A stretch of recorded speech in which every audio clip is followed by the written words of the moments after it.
Olá, seja bem-vindo ao canal Let's Play. Neste vídeo, estudaremos o direito das obrigações e suas modalidades. Bom vídeo! Do direito das obrigações. Das modalidades das obrigações. Das obrigações de dar. Das obrigações de dar coisa certa. A obrigação de dar coisa certa abrange os acessórios dela embora não mencionados, salvo se o contrário resultar do título ou das circunstâncias do caso. Se, no caso do artigo antecedente, a coisa se perder, sem culpa do devedor, antes da tradição, ou pendente a condição suspensiva, fica resolvida a obrigação para ambas as partes. Se a perda resultar de culpa do devedor, responderá este pelo equivalente mais perdas e danos. Deteriorada a coisa, não sendo o devedor culpado, poderá o credor resolver a obrigação, ou aceitar a coisa, abatido de seu preço o valor que perdeu. Sendo culpado o devedor, poderá o credor exigir o equivalente, ou aceitar a coisa no estado em que se acha, com direito a reclamar, em um ou em outro caso, indenização das perdas e danos. Até a tradição pertence ao devedor a coisa, com os seus melhoramentos e acrescidos, pelos quais poderá exigir aumento no preço. Se o credor não anuir, poderá o devedor resolver a obrigação. Os frutos percebidos são do devedor, cabendo ao credor os pendentes. Se a obrigação for de restituir coisa certa, e esta, sem culpa do devedor, se perder antes da tradição, sofrerá o credor a perda, e a obrigação se resolverá, ressalvados os seus direitos até o dia da perda. Se a coisa se perder por culpa do devedor, responderá este pelo equivalente, mais perdas e danos. Se a coisa restituível se deteriorar sem culpa do devedor, recebê-la ao credor, tal qual se ache, sem direito à indenização. Se por culpa do devedor, observar-se-á o disposto no artigo 239.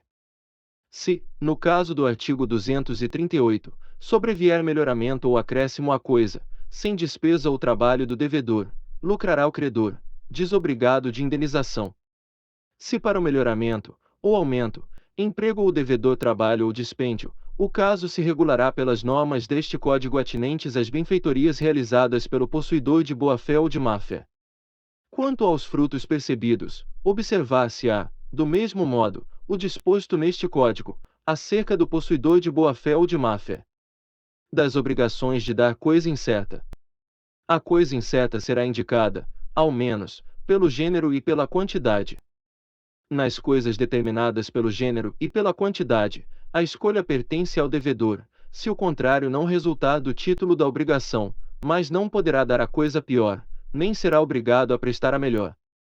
Cientificado da escolha o credor, vigorará o disposto na seção antecedente. Antes da escolha, não poderá o devedor alegar perda ou deterioração da coisa, ainda que por força maior ou caso fortuito. Das obrigações de fazer.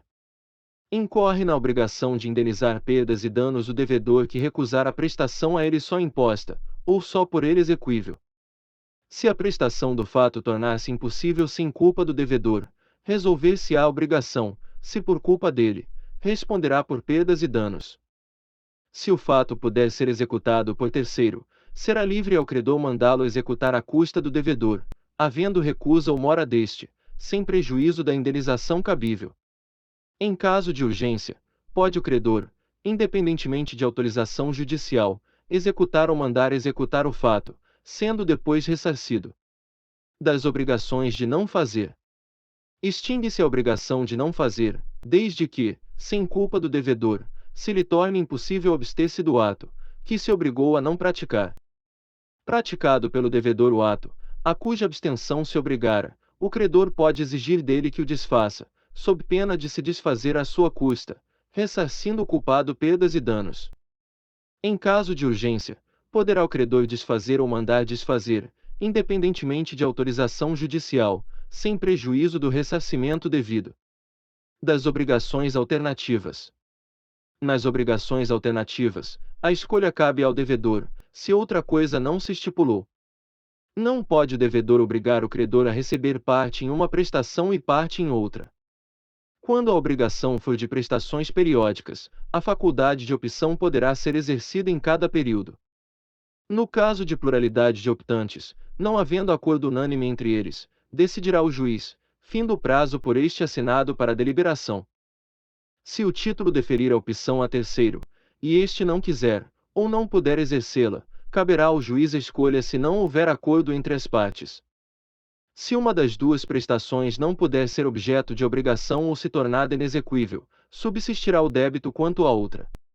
Se, por culpa do devedor, não se puder cumprir nenhuma das prestações, não competindo ao credor a escolha, ficará aquele obrigado a pagar o valor da que por último se impossibilitou, mais as perdas e danos que o caso determinar. Quando a escolha couber ao credor e uma das prestações tornar-se impossível por culpa do devedor, o credor terá direito de exigir a prestação subsistente ou o valor da outra, com perdas e danos, se, por culpa do devedor, ambas as prestações se tornarem inexequíveis. Poderá o credor reclamar o valor de qualquer das duas, além da indenização por perdas e danos. Se todas as prestações se tornarem impossíveis sem culpa do devedor, extinguir-se-á a obrigação. Das obrigações divisíveis e indivisíveis. Havendo mais de um devedor ou mais de um credor em obrigação divisível, esta presume-se dividida em tantas obrigações, iguais e distintas, quantos os credores ou devedores. A obrigação é indivisível quando a prestação tem por objeto uma coisa ou um fato não suscetíveis de divisão, por sua natureza, por motivo de ordem econômica, ou dada a razão determinante do negócio jurídico. Se, havendo dois ou mais devedores, a prestação não for divisível, cada um será obrigado pela dívida toda. O devedor, que paga a dívida, subroga-se no direito do credor em relação aos outros coobrigados. Se a pluralidade for dos credores, poderá cada um destes exigir a dívida inteira, mas o devedor ou devedores se desobrigarão, pagando a todos conjuntamente. A um, dando este calção de ratificação dos outros credores. Se um só dos credores receber a prestação por inteiro, a cada um dos outros assistirá o direito de exigir dele em dinheiro a parte que lhe caiba no total. Se um dos credores remitir a dívida, a obrigação não ficará extinta para com os outros, mas estes só poderão exigir, descontada a cota do credor remitente. O mesmo critério se observará no caso de transação, novação, compensação ou confusão. Perde a qualidade de indivisível a obrigação que se resolver em perdas e danos. Se, para efeito do disposto neste artigo, houver culpa de todos os devedores, responderão todos por partes iguais. Se for de um só a culpa, ficarão exonerados os outros, respondendo só esse pelas perdas e danos. Parabéns, você concluiu mais um vídeo. Obrigado e até breve.